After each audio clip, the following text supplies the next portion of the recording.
Hello and welcome to the podcast for Real Life Heroines with Susanna Liller. Join us bi-weekly as alongside of you, we work toward answering the call, knowing that stepping into our destiny always involves going into the unknown and exploring new landscapes. This show talks about those new landscapes, what it took to get there, and the real challenges that take place for most of us along the journey. Heroines don't stay in their comfort zone. They follow their inner guidance to grow and evolve. From the School for Real Life Heroines, your host, Susanna Liller.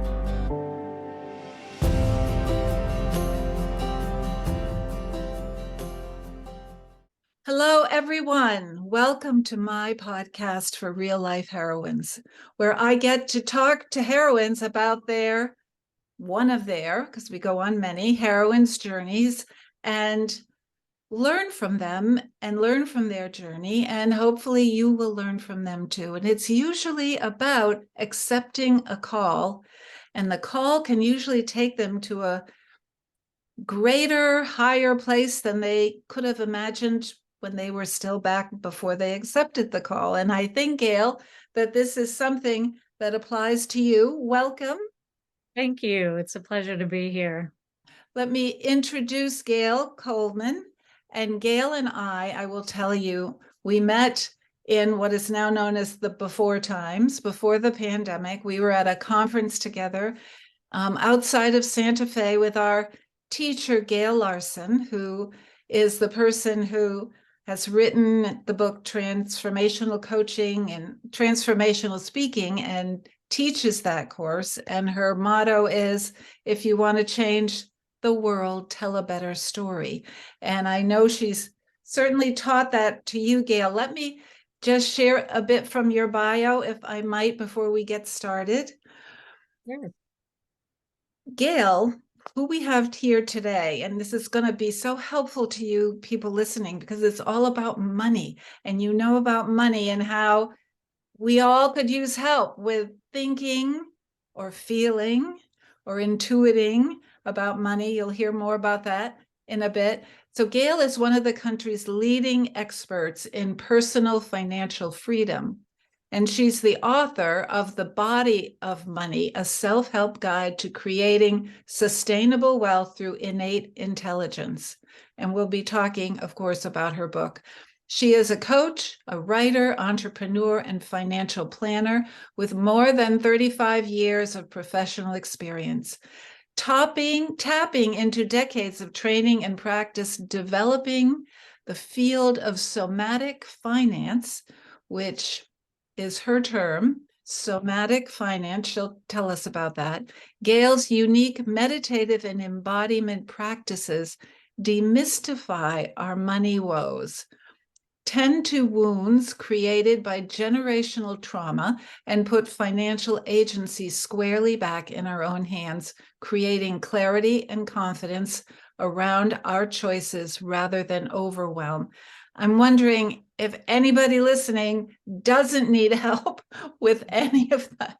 My mother, I was always told, Susanna, money does not grow on trees, whenever I wanted something. Along with her certification as a certified financial planner and master integral coach, Gayle is a Big Leap coach through the Hendricks Institute and a certified teacher in the Gateless methodology. She's a co-founder of the Colman Knight Advisory Group, LLC, which is a holistic and integral wealth advisory firm based in Massachusetts. So we'll be providing in the show notes and at the end how you can reach Gayle, because I know you're going to want to, because she's going to talk about money in a way maybe you haven't heard us talk about money before. Wouldn't you say that, Gayle? I would agree that we have a lot of concepts about money that we have lived in our own life, have inherited from our parents, the culture, and it's really time that we nurture a different kind of relationship with it. Yeah. Well, thank you very much for agreeing to be on the show and be my guest. And what I'd like to do is just start with, I think what you said to me is there's two heroines' journeys you might want to talk about. So why don't we start with the first one? And would that be about maybe getting the aha about a different way to look at money? My first heroine's journey, and honestly, I just realized it when we're thinking about a heroine's journey, it was in college. Ah. And it was in Dr. O'Toole's risk management class. And I was studying or reviewing these insurance policies, a homeowner's policy, a automobile umbrella policy. And I had this, light bulb, aha moment of, this is really important. Hmm. Wow, everyone needs to do this. And then it was, what are my friends who are getting liberal arts degrees going to do when they get out of school? How do they make decisions? It would be me, Gail. That would be me, liberal arts, English major. Okay. And so I said, well, I want to help people make wise financial decisions. That's what this is. And longer story short, I found out that I wanted to be a financial planner.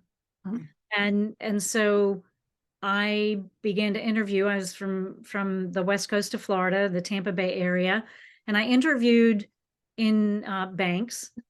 Those are the financial institutions. And honestly, I hope that I'm not too offensive here, but I sat in front of chubby, balding white men saying, I want to help people make wise financial decisions. And I was so excited and on it. And they would look at me like, what the hell is this woman saying?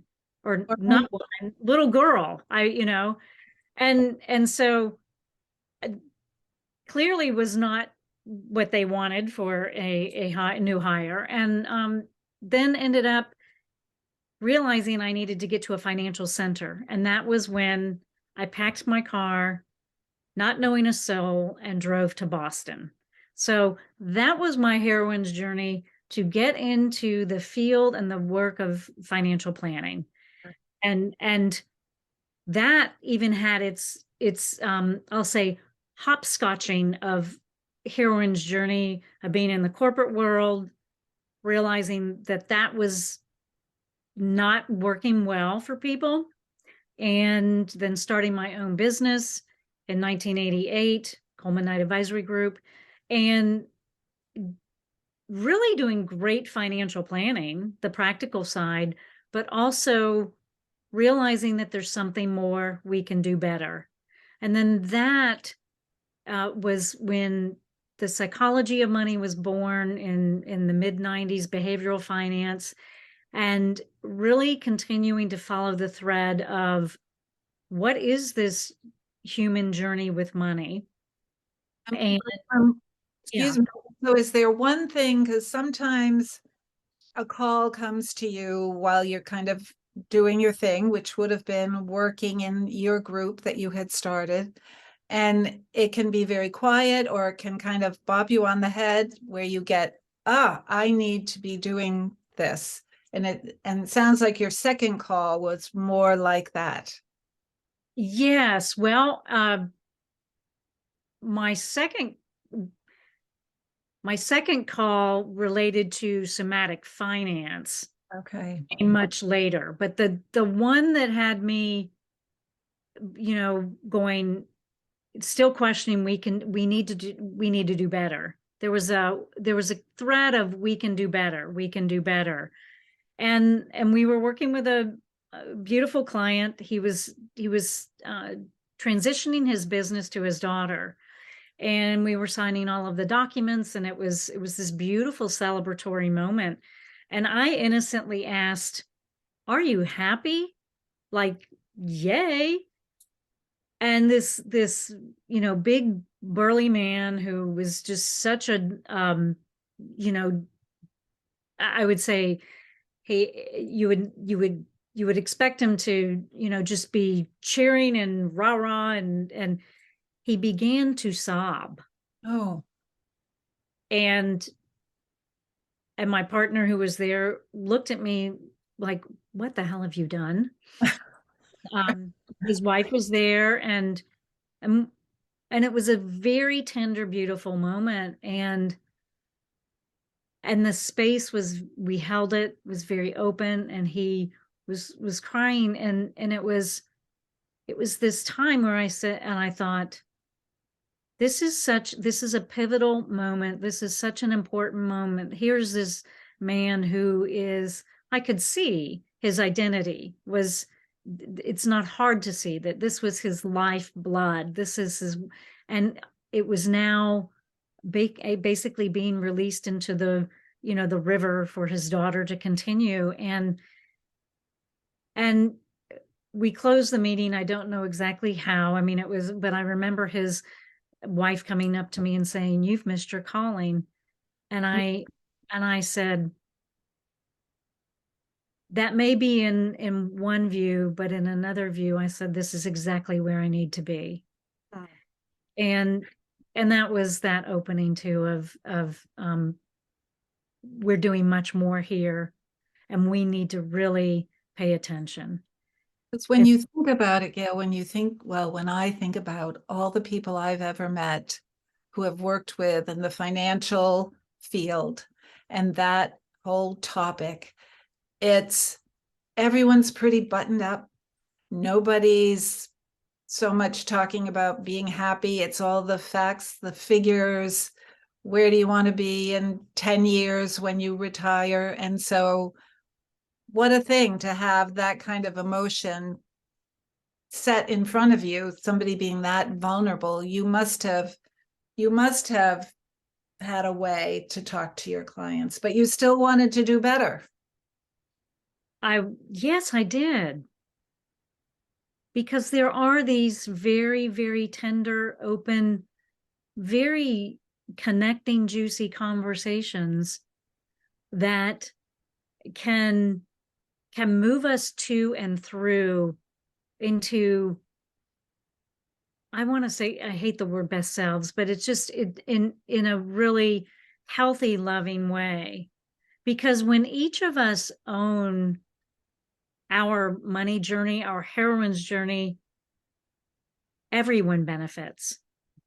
And so if we can support people really becoming confident in their own capacity to recognize their wealthy life, what are the decisions that are going to support them, then they're going to be able to show others, be with others in that kind of field of confidence around money that makes it fluid.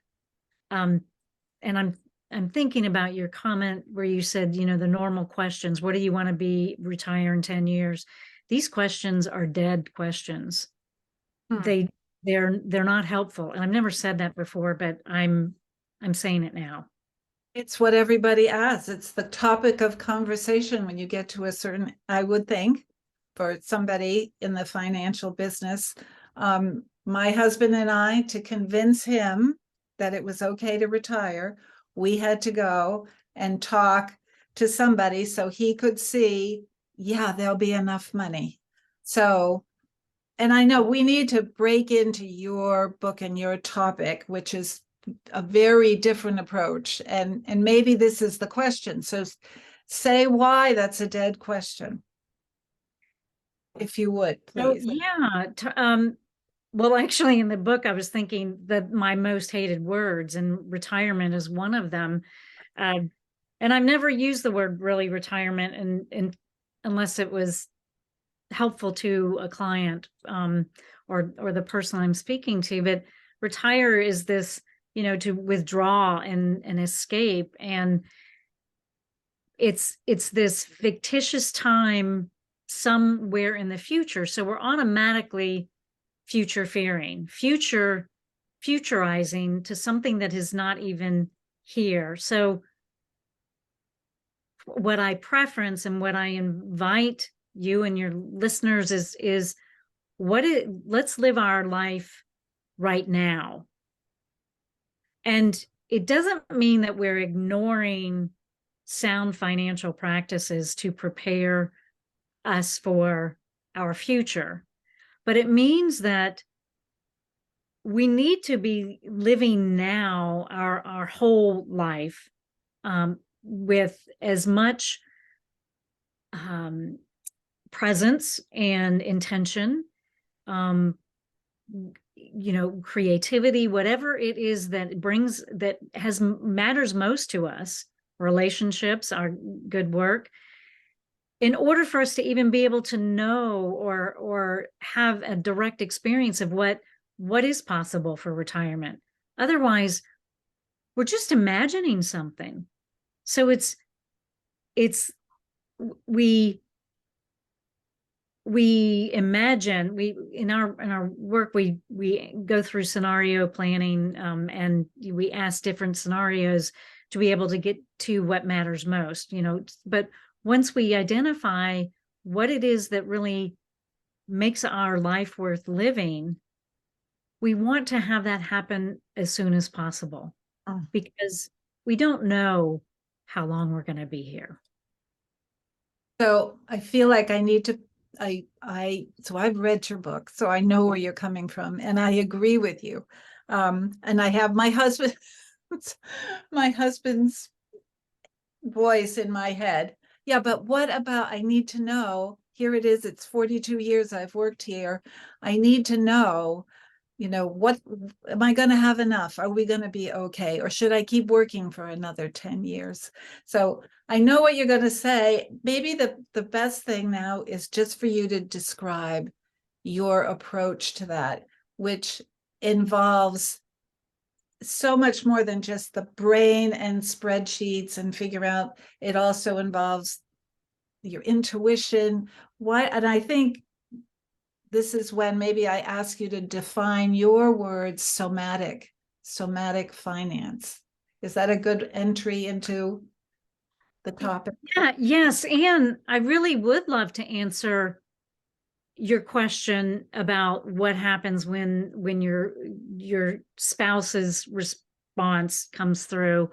But somatic finance is bringing the wisdom of our body into all matters of money. So it's not, eliminating our rational strategic mind, which is very smart and is important, but it's welcoming the niggles and the intuition and the gut sense that we have when we are dealing with our money management, money decisions, because our body holds innate wisdom, the wisdom that is unique to each of us, that tells us, something's going on, typically fear. So the undercurrent of money is fear. Oh, true. That is, yes. And so your husband, what's your husband's name? Robin. Robin. Okay. So he's like it that I talked about it, but it's okay. Okay. Well, I'll also Jack. Whatever, Okay. He a part of him is scared. Obviously, he wants to know that he's going to be okay. That's really what fear in the money sense is all about. Am I going to be okay? Am I going to be safe? And so we want to answer that part of him. And we do that with all of the metrics and the measurements and the spreadsheets and the numbers. And we say, this is what it's going to be. And we have this kind of interest rate, and you'll have rates of return, and inflation will be this, and you'll spend this much, and there'll still be a chunk of money left over. So you can feel comfortable in this moment. I'm going to be okay. But what happens is that our brain might see that, but there's something in our body that still feels scared. And so that's really where we want to pay attention, because for a second, the facts will say, I'm going to be okay, but something else is lingering. And so it's really not about the future. It's about something that we imagine bad will be happening, that we won't have enough. And so if we're able to attend to that fear, which is typically a sensation in our body that we can attend to with breath, movement, lots of different practices, which taps into obviously our nervous system, then we can calm ourselves. We attend to that feeling, sensation of fear, and then something shifts. We are not so gripped on that fear, where we can actually open up to what's happening now. I'm okay now. This is the only place we can be and live and experience our life. And so we cultivate more and more of these experiences of I'm okay. And that helps us to inhabit our body, helps us to become more grounded, more familiar with our true presence. And believe it or not, that shifts us over time so that we are not so scared about the future. We have enough repeated practice experiences that allow us to say, wow, I am okay. And this is what really matters now. I think you also use the term sufficiency, that you require, I'm okay, and what I have is sufficient. And I also, if I'm remembering, in your book, I think you also say you can do all those spreadsheets, which we did. We went, found a great guy. We're very happy with all that, so, and he has retired. That was a couple years ago. But in your book, I'm pretty sure you say, and that's great, but there are still things that can happen. And you talk about people. There was one customer client of yours who took all their money out of a tax-free situation and put it into something thinking that would be more secure. I mean, you can do all those machinations and still things can happen. So all that external stuff is not necessarily safe as much as you think it is, but what's safe is developing it inside, is what you're saying, I think. Yes, absolutely. And you did bring up one of my favorite words, which is sufficiency. And embodied sufficiency is really cultivating that timeless, boundless inner knowing of I am okay. And because you are okay. And when we do cultivate embodied sufficiency, our tendency to go to the future or the past, fearing for ourselves, our safety, then and our connection, then that dissipates, and it's quite delicious. I think it's pretty rare. Wouldn't you say most of the world is still in that worried, fearful place about money, or do you see things are changing? I do see, I actually do see a lot of fear. Yeah. I believe that, this isn't just about money. It's about obviously everything. I believe we've got a lot of disruption and a lot of fear going on in the world. And I believe that our capacity to learn to be in the unknown, to have fluidity, which comes from our ability to be centered and move from our body, is going to be a superpower. It is a superpower. And so what happens with our money situation is an unknown, but we've had financial services has always tried to create, I'm going to say, just constructs of this is what's going to happen. If you do this, then this will happen. And it's because we think we have control over what we're doing. We're saving, we're doing the quote unquote right thing. And that's just not true. No, right. There's nothing outside of us, as you just said earlier, our bank statement, that is going to protect us from our human experience, which includes feeling scared, feeling all of the beautiful emotions that make our human experience that interesting. The heroine's journey is very rich, and as goes everywhere in terms of experiencing lots of feelings. And so, And fear, fear is, if you're in the unknown in a new adventure, fear is with you all the time, and good things happen and bad things, but we're there to learn, right? We're there to see the opportunity and the learning and maybe some calamity. But telling something, fear is giving us information. It's something that, if we want to befriend, fear takes us into really juicy territory. It is an aliveness.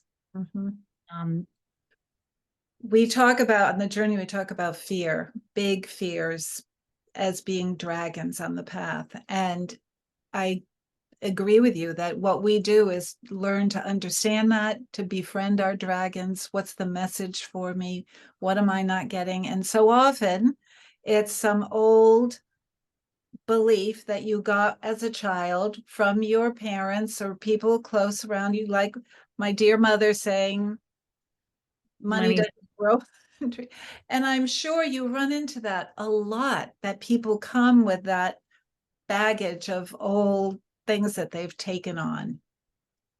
Absolutely. We all have limiting beliefs. We all have limiting beliefs about money. And it's really important to discover those, to really uncover them.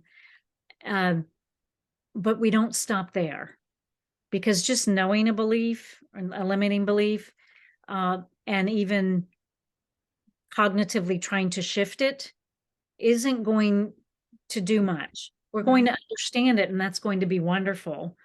But that's really the portal to begin to practice and notice, where do we feel like when that belief comes up, when we're actually in an activated state where that belief is, we bring our attention into our body and we notice where the tension is, where the sensations are. Typically, fear is in our belly. We can feel it in our hands, sometimes in our neck, but then, and fear can also join hands with anger or sadness. And so we might experience some sadness in our chest, in our eyes. Anger typically is in our back, our neck, our jaws. But the cool part is that this is the area of discovery. Each of us get to explore what's true for us, by giving our attention to our body. And it can seem a little strange, it can seem scary, but we go gently. We honor with respect and care the wisdom that is coming up, and receive it with openness and generosity and compassion, not forcing. Yeah. So Gayle, if just to take you maybe the next step. So let's just say I'm thinking about taking out a loan and I'm terrified. How am I going to pay this back? Should I do it? Should I not do it? And I have read your book. And so I know that this is, and I'm feeling it in my belly. this real fear about what's going to happen if I make this big decision. And so once you recognize, okay, I feel it. This is what Gayle was talking about. My fear is in my belly. So what do you do? How do you work with it? Yeah, thank you. So, well, let's play. I mean, if that, so I would invite you to put your hands on your belly and really lower your gaze or shut your eyes and just bring gentle breath down to your belly. Not trying to fix anything, not trying to change anything, but just really noticing and paying attention to those sensations that sometimes it's swirling, sometimes it's warm, sometimes it feels a type of pressure, but really just acknowledging that I feel scared. Do you do any writing about it? Do you? I Yes, lots of writing. There's many, many kinds of practices, and it really depends on what calls the individual. Like I personally do a lot of writing. I do a lot of breath work. I love to moving. When we move our body, something happens, something shifts. It's really, in fact, if I get stuck, I'll change my posture because then we're using our whole brain. And so there's many practices to support really attending to the fear, the sensations, the emotions that are coming through. Create more space. Yeah. So there's so much in your book, and we're not going to be able to talk about all of it. And I just want to say that what Gayle does is she leads us through, and she actually has diagrams of the brain and the different parts of the brain, the triune brain, and what each part does, and then the belly, and maybe most importantly, the heart. There's a whole part of the heart. She also has those parts talking and what they would say, which is, I found so very interesting. And then there's a section on archetypes and archetypes that live within us. So, which live in our collective unconscious, if follow the work of Jung, that these have been with us. And there are three in particular that the academic, the philanthropist, and the capitalist. I wonder if you could just talk a little bit about what's going on with these archetypes. Well, these archetypes are doing their job. We can say they each have a positive side, something that is really, really important, but too much of it gets us out of balance and takes us into a little bit of disruption. So the academic is our brain, the seat of knowledge, and it's important to have knowledge and be informed about our money and finances. But if we are operating simply from facts and figures, which is typically where we do operate, we then are void of the generosity of our heart, the philanthropist, and we're void of our unique genius and passion, creativity that we are here to express in the world, and which is found in the capitalist. Right. So that, and then, so I kind of told you a little bit about the philanthropist. I make it a she. It can be a he, they operate with openness and generosity, spreading love and connection. But too much of that in respect to money means that we're giving it all away, that we forget to our agency and to Receive. hear of and to receive. Right. Yeah.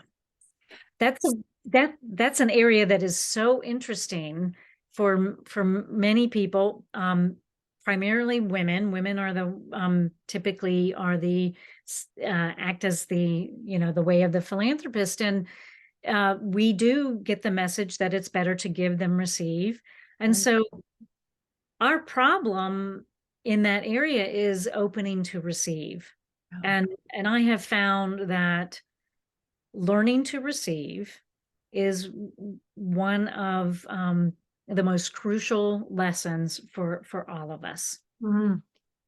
That's so.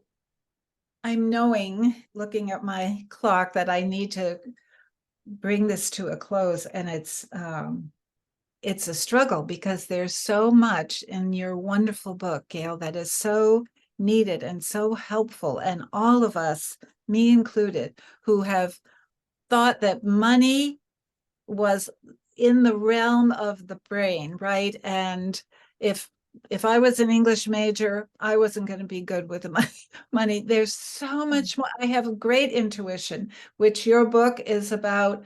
Trust that and listen to that and nurture that. So there's so much here, and I agree with you that particularly women have a hard time receiving, and that is so important to how we go about our heroine's journey, instead of just giving ourselves away and not doing the self-care that we need. So with that said, here are women listening to you in this podcast, and men, heroes as well, possibly. What do you want to make sure that they hear? If there's only one thing they could take away from this, with all that we've talked about, besides, hey, you should really get Gayle's book. I'll say that. That's one thing you should take away. And I'll give you information about that in the notes. But what do you want to make sure they take away that you have said today? That everything you need is truly inside of you. And you are so smart, you're so intelligent, and money wants to work with you. So be on your own money heroine journey. And let's bring in the archetype of the capitalist. That is the place where you find your agency, your power, your strength, your creativity, to be able to embody your own true knowing there. And you've got it. You truly have it. And I can't wait to when more of us are embodying that innate intelligence and our own unique genius. Yeah, what a hopeful, affirming, positive message that we need to hear. And it is so, and that from a financial expert who's worked 30 something years with clients and finance, and who really knows money. So what a great thing to end with, Gayle. I thank you so much for sharing your wisdom with us today. It was my pleasure, totally. And thank you so much for inviting me. Really lovely to be here with you. Of course. Okay, everyone, thank you for listening. I hope you will listen to my next podcast, which will be coming out in a couple weeks. I continue to meet, as you can see, these great real life heroines who are making such a difference in the world, as is Gayle. So thank you, and blessings on your journey. You've been listening to the podcast for Real Life Heroines with Susanna Liller. Thank you for joining us. If you would like to connect with Susanna outside of the show, please do. You can email susanna@susannaliller.com and visit the website at susannaliller.com. Let's get social. Instagram @Susanna Liller, Facebook Susanna Liller, author, speaker, and coach. Don't forget to subscribe to the show for easy access to our next episode. And a like and review would be very helpful. Until next time, remember to follow your inner guidance to grow and evolve.